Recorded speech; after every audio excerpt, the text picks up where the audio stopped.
अस्सलाम वालेकुम दोस्तों, एनएमडी अकेडमी के सोर्स में मैं आपको खुशामदीद कहती हूँ। अगर आपको इस वीडियो की कोई भी चीज़ समझ आए तो प्लीज़ इस वीडियो को लाइक करें, अपने फ्रेंड्स फेलोज और उन स्टूडेंट्स के साथ इसको शेयर करें जो कोचिंग को अफोर्ड नहीं कर सकते।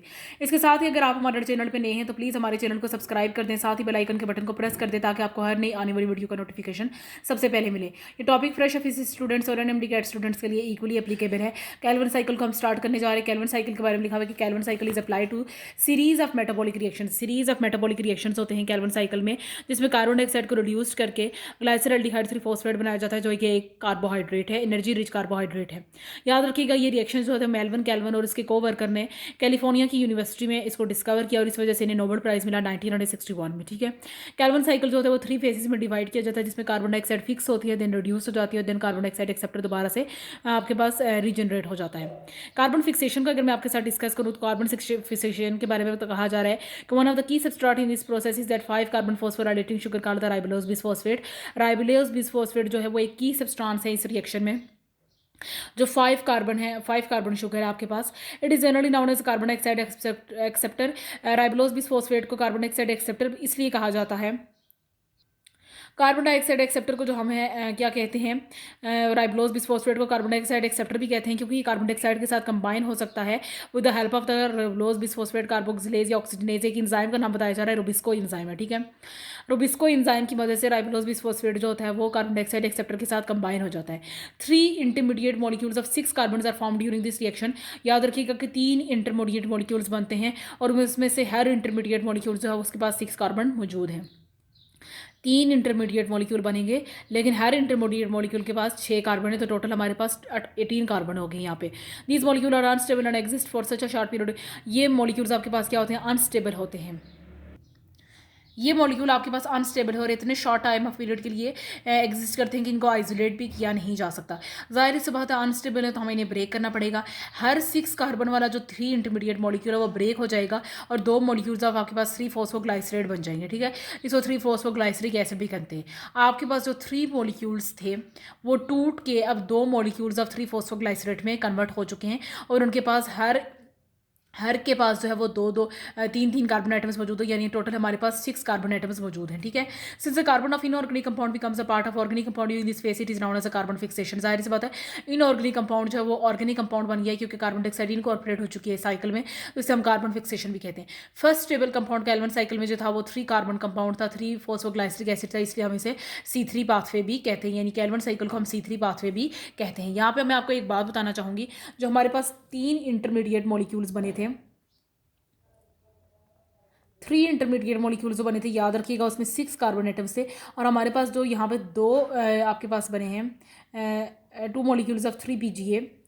2 मॉलिक्यूल्स ऑफ 3 PGA जो है ना, ये वर्ड 2 मॉलिक्यूल्स के लिए यूज़ किया जा रहा है। तो यहाँ पे 6 कार्बन हैं, सॉरी वहाँ पे आपके पास 18 कार्बन थे टोटल, यहाँ पे आपके पास 18 कार्बन है टोटल और यहाँ पे आपके पास 6 कार्बन हो जाते हैं। ठीक है, 6 कार्बन को अगर मैं 18 कार्बन को 3 में डिवाइड करूँगी तो यानी हर मॉलिक्यूल के पास 6 कार्बन होते हैं और यहाँ पे जो 2 मॉलिक्यूल्स बने 3 PGA के 6 कार्बन है टोटल, तो यानी हर मॉलिक्यूल के पास 3 कार्बन आइटम्स मौजूद हैं। ये कई बार इस तरह सवाल कर लिया जाता है और बच्चे जो होते हैं इस चीज़ में कन्फ्यूज़ हो जाते हैं, तो इसलिए मैंने आपके लिए थोड़ा सा सेपरेट लिख दिया है। रिडक्शन के बारे में अगर मैं कहूँ तो रिडक्शन में लिखा हुआ है कि 6 मॉलिक्यूल्स ऑफ 3 फॉस्फोग्लाइसरेट। जाहिर सी बात है, आपके पास ऊपर जो है 2 मॉलिक्यूल्स बने हैं 3 PGA के, तो हम कार्बन फिक्सेशन को रिपीट भी कर सकते हैं। ठीक है, क्योंकि आपके पास जो आपको 6 मॉलिक्यूल्स चाहिए होते हैं 3 फॉस्फोग्लाइसरिक एसिड के या 3 फॉस्फोग्लाइसरेट के, तो वहाँ पे आपको तो एक बार करने से कार्बन की फिक्सेशन एक दफ़ा होने से 2 ही मिलते हैं, इसलिए हम इसको रिपीट करके 6 कार्बन पूरे कर सकते हैं, 6 मॉलिक्यूल्स पूरे कर सकते हैं। अब 6 मॉलिक्यूल्स 3 फॉस्फोग्लाइसरेट के या ग्लाइसरल्डिहाइड के आपको रिएक्ट करेंगे 6 मॉलिक्यूल्स ऑफ ATP के साथ। अब ATP में जो आपके पास यहाँ पे देखिएगा ज़रा, ये मैं आपको रिएक्शन लिख देती हूँ। ADP प्लस PI जो होता है वो मिलकर ATP बनाता है। इस ATP में जो फॉस्फेट का ये ग्रुप है ना, ये फॉस्फेट ग्रुप जो होता है ये ट्रांसफ़र कर दिया जाता है कहाँ पे, 3 PGA के पास ट्रांसफ़र कर दिया जाता है, इसलिए 3 PGA जो होता है 1,3-बिसफॉस्फोग्लाइसरेट के पास कन्वर्ट हो जाता है। ठीक है, उसने कहा कि these molecules are then reduced by the hydrogen of NADPH and finally glyceraldehyde 3 phosphate molecules are produced. उसने कहा कि 1,3-बिसफॉस्फोग्लाइसरेट जो होता है वो दोबारा किस में कन्वर्ट हो जाता है, G3P में कन्वर्ट होगा। G3P में कैसे कन्वर्ट होगा कि मैं 1,3-बीस फॉस्फोग्लाइसरेट में से हाइड्रोजन एटम्स को रिमूव कर दूंगी। ओवरऑल वेरी सिंपल सा प्रोसेस है कि अगर मैं एटीपी में से पीआई को रिमूव करके 3 फॉस्फोग्लाइसरेट एल्डिहाइड को दे देती हूँ, ग्लाइसरेट को दे देती हूँ, तो मेरे पास जो होता है 1,3-बीस फॉस्फोग्लिसरेट बन जाता है। 1,3-बीस फॉस्फोग्लिसरेट में से मैं हाइड्रोजन आइंस रिमूव करके इसको दे देती हूँ 1,3-बीस फॉस्फोग्लिसरेट को, तो हाँ मुझे क्या मिलता है, मैं इसको 3 फॉस्फोग्लाइसरेट में कन्वर्ट कर सकती हूँ और एनएडीपीएच के पास वो हाइड्रोजन आइंस चले जाते हैं। उसने कहा कि इस रिडक्शन के प्रोसेस के दौरान फॉस्फेट ग्रुप फ्रॉम 1,3-बीस फॉस्फोग्लिसरेट इज आल्सो गिवन। जाहिर सी बात है 1,3-बीस फॉस्फोग्लिसरेट के अंदर जो फॉस्फेट ग्रुप था उसको भी रिमूव कर दिया जाए। साथ साथ यानी साथ साथ जब आपने इसमें से हाइड्रोजन आइंस रिमूव किए थे तो आप इसमें से फॉस्फेट ग्रुप को भी रिमूव कर दीजिए। ठीक है, आगे लिखा हुआ कि टोटल 6 मॉलिक्यूल्स ऑफ हमारे पास है ग्लाइसरल्डिहाइड 3 फॉस्फेट या फॉस्फोग्लाइसरल्डिहाइड प्रोड्यूस हुए हैं, और इसमें से सिर्फ एक मॉलिक्यूल जो होता है वो साइकिल से रिलीज होता है, बाकी जो 5 मॉलिक्यूल्स होते हैं वो दोबारा से साइकिल को स्टार्ट कर देते हैं। एक मॉलिक्यूल जब बाहर निकलता है तो वो कार्बोहाइड्रेट्स, ग्लूकोज, स्टार्च, सुक्रोज कुछ भी बना सकता है बाहर निकलने के बाद, लेकिन वो बाकी 5 मॉलिक्यूल्स होते हैं वो साइकिल को दोबारा से स्टार्ट करने में हेल्प आउट करते हैं।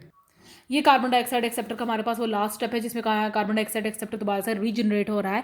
इसमें कहा जा रहा है कि 5 मॉलिक्यूल्स होते हैं G3P के और PGL के, वो दोबारा से जो है वो कार्बन डाइऑक्साइड एक्सेप्टर को रीजनरेट करने में हमारी हेल्प आउट करेंगे। इन 5 मॉलिक्यूल्स में से हर के पास जो है वो 3-3 कार्बन एटम्स हैं, तो टोटल मैं कह सकती हूँ अगर मैं 5 को 3 से मल्टीप्लाई करती हूँ तो टोटल 15 कार्बन है। ठीक है, 15 कार्बन हैं और हर 5 मॉलिक्यूल्स में से 3 के पास जो है 3-3 कार्बन मौजूद है इनके पास। ठीक है, उसने कहा कि 5 मॉलिक्यूल जब रिएक्ट करते हैं 3 मॉलिक्यूल्स ऑफ राइबोलोज फॉस्फेट के साथ, ये 5 मॉलिक्यूल्स रिएक्ट करेंगे और रिएक्ट करके 3 मॉलिक्यूल्स ऑफ राइबोलोज फॉस्फेट के साथ कन्वर्ट होंगे, तो each containing 5 carbon atoms are produced with when 3 molecules of ribulose phosphate करते हैं तो 3 मॉलिक्यूल्स ऑफ एटीपी। कहा जा रहा है कि जब ये आपके पास 5 मॉलिक्यूल्स रिएक्ट करते थे 3 मॉलिक्यूल्स के पास, तो आपके पास एक ऐसा जनरेट हुआ जिसके पास 5 कार्बन एटम वाला आपके पास एक प्रोडक्ट जनरेट हो गया है। अब ये 3 मॉलिक्यूल्स ऑफ राइबोलोज फॉस्फेट दोबारा 3 मॉलिक्यूल्स ऑफ एटीपी के साथ रिएक्ट करेंगे, तो फॉस्फेट ग्रुप जो एटीपी से होगा वो राइबोलोज फॉस्फेट में चले जाएगा, तो राइबोलोज फॉस्फेट जो होता है राइबोलोज बिस फॉस्फेट में कन्वर्ट हो जाता है। यानी राइबोलोज फॉस्फेट जो है वो राइबोलोज बिस फॉस्फेट में ऐसे कन्वर्ट हुआ है कि एटीपी में जो आपके पास फॉस्फेट ग्रुप होता है वो ट्रांसफर हो जाता है आपके पास राइबोलोज बिस फॉस्फेट में, और आपके पास राइबोलोज बिस फॉस्फेट या कार्बन डाइऑक्साइड एक्सेप्टर दोबारा से जनरेट हो जाता है। उससे कहा कि whole process of Calvin cycle indicates that there are 3 molecules of carbon dioxide, 6 molecules of NADPH and 9 molecules of ATP. इस पूरे प्रोसेस से हमें पता चलता है कि 3 मॉलिक्यूल्स ऑफ कार्बन डाइऑक्साइड से हमने सिर्फ 1 मॉलिक्यूल्स ऑफ G3P प्रोड्यूस किया, 6 मॉलिक्यूल्स ऑफ एनएडीपीएच था और 9 मॉलिक्यूल्स ऑफ एटीपी थे, तो हमारे पास 3 मॉलिक्यूल्स ऑफ वाटर और 9 मॉलिक्यूल्स ऑफ एडीपी और 9 मॉलिक्यूल्स ऑफ पीआई बन गए। जाहिर सी बात है 9 मॉलिक्यूल्स ऑफ एटीपी टूटेंगे तो 9 मॉलिक्यूल्स ऑफ एडीपी और 9 मॉलिक्यूल्स ऑफ पीआई बनेंगे, यानी ये आपके पास एडिनोसिन डाइफॉस्फेट है और ये आपके पास फॉस्फेट ग्रुप है, तो ये यहाँ से टूट के 9 एटीपी बन जाते हैं। ये आपके पास जो 6 एनएडीपी है ये ब्रेकअप होकर 3 मॉलिक्यूल्स ऑफ एटीपी में वाटर में कन्वर्ट हो चुका है, और 3 molecules of carbon dioxide just to release the 1 molecule of G3P। Light independent reaction यानी डार्क रिएक्शन के बारे में अगर हम थोड़ा सा पढ़ें तो लिखा हुआ कि dark reaction takes its name from the fact that the light is not directly required for this reactions to occur. Light dark reaction के लिए आपको लाइट की जरूरत नहीं होती, इसलिए हम इसे डार्क रिएक्शन भी कह सकते हैं। This phase requires availability of NADPH and ADP यानी products of the light reaction and carbon dioxide. इस फेस को एटीपी और एनएडीपीएच चाहिए। एटीपी और एनएडीपीएच जो आपको याद मैंने कहा था कि शुगर को सिंथेसाइज करने के लिए, कार्बोहाइड्रेट या G3P को सिंथेसाइज करने के लिए हम ये लाइट रिएक्शन से लेते हैं, और ये कार्बन डाइऑक्साइड आपको चाहिए होती है। और this phase can occur at the night, generally it takes place in the day time because the products of the light reaction are available in the day time. उसने कहा कि जाहिर सी बात है लाइट रिक्वायर नहीं होती तो ये रात को ही होता है, लेकिन अब लाइट की जरूरत नहीं है तो ये दिन को भी ये प्रोसेस अकर होता है, क्योंकि अगर दिन को ये एटीपी और एनएडीपीएच आपके पास बन जाते हैं तो ये प्रोसेस दिन को भी अकर हो सकता है। आगे कहा जा रहा है कि in this phase of the photosynthesis NADPH is use to reduce the carbon dioxide. इस फेस में क्या होता है कि एनएडीपीएच जो होता है वो कार्बन डाइऑक्साइड को रिड्यूस कर देता है, लेकिन एटीपी जो होता है वो एनर्जी प्रोवाइड करने के लिए यूज़ की जाती है। यानी जो आपने लाइट रिएक्शन के 2 एलिमेंट्स लिए थे, 2 प्रोडक्ट्स लिए थे, एटीपी जो होता है वो हमें एनर्जी प्रोवाइड करता है और एनएडीपीएच जो होता है वो कार्बन डाइऑक्साइड को रिड्यूस करने में हेल्प आउट करता है। देन आगे लिखा हुआ है आपके पास finally carbon dioxide is converted into the glyceraldehyde 3 phosphate also called the phosphoglyceraldehyde which are later used to make the glucose. जाहिर सी बात है बाद में ये ग्लूकोज बनाने में काम आता है।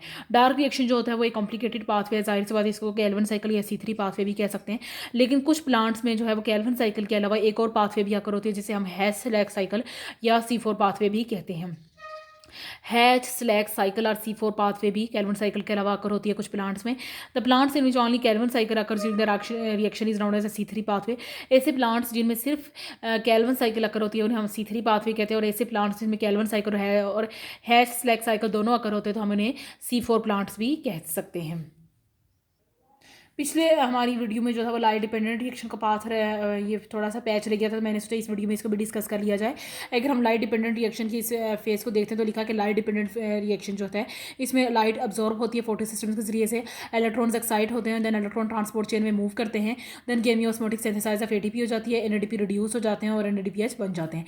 लाइट डिपेंडेंट रिएक्शन में टोटल 5-6 चीज़ें शामिल है, जिसमें पहले लाइट अब्जॉर्ब होगी, लाइट अब्जॉर्ब होगी तो इलेक्ट्रॉन्स एक्साइट हो जाएंगे, एक्साइट होकर वो इलेक्ट्रॉन ट्रांसपोर्ट चेन में ट्रांसफर होंगे, फ्लो करना स्टार्ट कर जाएंगे और केमियोस्मोटिक सिंथेसाइज ऑफ एटीपी आपके पास हो जाता है। एनएडीपी प्लस रिड्यूस हो जाके एनएडीपीएच में आ जाता है। फ्लो ऑफ एक्साइटेड इलेक्ट्रॉन्स और electron transport chain during the electron light reaction is of the two types. जाहिर सी बात है इलेक्ट्रॉन्स जो फ्लो करते हैं वो दो टाइप्स के, नॉन साइक्लिक और साइक्लिक फोटोफॉस्फोराइलेशन हम डिस्कस कर चुके हैं।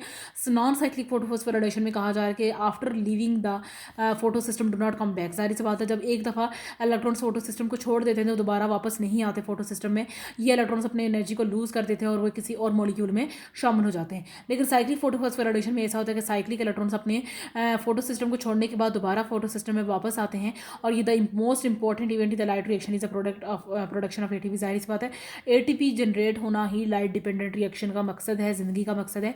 This production of ATP during the light reaction is called the photophosphorylation. ATP की generation during the light reaction इसको हम फोटोफॉस्फोराइलेशन कहते हैं, जो मैकेनिज्म इन्वॉल्व है उसे हम केमियोस्मोसिस कहते हैं। Process of photophosphorylation during the non cyclic flow is called the non cyclic photophosphorylation and during the cyclic flow is called the cyclic photophosphorylation. Cyclic flow में साइक्लिक फोटोफॉस्फोराइलेशन कहते हैं और non cyclic flow में non cyclic photophosphorylation कहते हैं। यहाँ पे हमारे साथ जो है मैकेनिज्म ऑफ फोटोसिंथेसिस डिस्कस किया जा रहा है कि फोटोसिंथेसिस का क्या मैकेनिज्म है। इसने कहा कि फोटोसिंथेसिस के मैकेनिज्म को हम दो हिस्सों में डिवाइड कर सकते हैं। फर्स्ट फेज जो है वो लाइट डिपेंडेंट रिएक्शन है, जिसको हम लाइट रिएक्शन भी कहते हैं, और ये सिर्फ और सिर्फ लाइट की प्रेजेंस में ही हो सकता है। लाइट डिपेंडेंट रिएक्शन जो होता है वो थैलाकॉइड मेम्ब्रेन्स में होता है और इसमें जो हमारे पास लाइट एनर्जी हमें मिलती है, लाइट सनलाइट से जो एनर्जी मिलती है वो एटीपी और एनएडीपीएच बनवाने के लिए यूज़ की जाती है। जो वाटर और oxygen are suppose to be input of output respectively, input and output respectively. Water और ऑक्सीजन जो होते हैं वो आपके पास इनपुट और आउटपुट होते हैं लाइट रिएक्शन के, ठीक है। नीचे आप डायग्राम में भी ये चीज़ देख सकते हैं, ये वाटर इनपुट है और ये आपके पास ऑक्सीजन जो होता है वो क्या मिलता है, आउटपुट की फॉर्म में मिलता है। डार्क रिएक्शन के बारे में अगर हम बात करें तो ये लाइट की मौजूदगी में भी हो सकता है और लाइट के बगैर भी हो सकता है। ये फेज जो होता है ये लाइट रिएक्शन के प्रोडक्ट्स को यूज़ करते हैं, एटीपी और एनएडीपीएच को। इनके लिए जो होता है वो प्रोडक्ट्स के लिए available in the day, therefore the ये टाइम जो होता है जाहिर से पता है एटीपी और एनएडीपीएच आपके पास दिन के टाइम पे अवेलेबल होता है, तो इसलिए डार्क रिएक्शन को हम दिन के टाइम पे भी कर सकते हैं, हालांकि इसको लाइट की जरूरत नहीं होती। कार्बन डाइऑक्साइड जो होता है वो इनपुट होता है और ग्लाइसरॉल्डिहाइड 3-फॉस्फेट जो होता है आपके पास आउटपुट होता है इसका। और याद रखिएगा ये वही चीज़ें जो रिपीट की जा रही हैं, जस्ट एक सेपरेट पैराग्राफ में इसको ले लिया गया है कि जो एटीपी और एनएडीपीएच दिन के वक्त थैलाकॉइड मेम्ब्रेन्स में प्रोड्यूस हो चुके हैं, जो दिन के वक्त एटीपी और एनएडीपीएच यहाँ पे प्रोड्यूस हो चुके हैं वो रात के टाइम पे ग्लाइसरॉल्डिहाइड 3-फॉस्फेट बनने में हमारी मदद करेंगे। एटीपी जो होती है हमारे पास, ATP is hydrolysed to ADP and Pi. जाहिर सी बात है एटीपी जो होता है वो दोबारा से एडीपी और फॉस्फेट में कम हो जाता है और फॉस्फेट में आपके पास H3PO4 की फॉर्म में कन्वर्ट हो जाता है और इसकी एनर्जी जो होती है यहाँ पे इनकॉर्पोरेट हो जाती है। लेकिन एनएडीपीएच जो है वो क्या करता है, NADPH provides the energised electron and hydrogen for the formation of G3P, वो जिससे एनर्जी रिच मॉलिक्यूल, यानी एनएडीपीएच का ये फंक्शन है वो कार्बन डाइऑक्साइड को रिड्यूस करके ग्लाइसरॉल्डिहाइड 3-फॉस्फेट बनाने में आपकी हेल्प आउट करता है। इस पैराग्राफ को हम पहले भी लाइट रिएक्शन और डार्क रिएक्शन में अलग अलग डिस्कस कर चुके हैं। मैकेनिज्म ऑफ फोटोसिंथेसिस में उसको फिर से एक्सप्लेन किया जा चुका है। इसके साथ ही मैं अपनी वीडियो से इजाजत लेना चाहूँगी। उम्मीद आपको ये टॉपिक अच्छे से समझ आ गया है। फिर भी आपको कोई चीज़ समझ नहीं आती तो आप उसे कमेंट सेक्शन में पूछ सकते हैं। ओके जी, अल्लाह हाफिज़।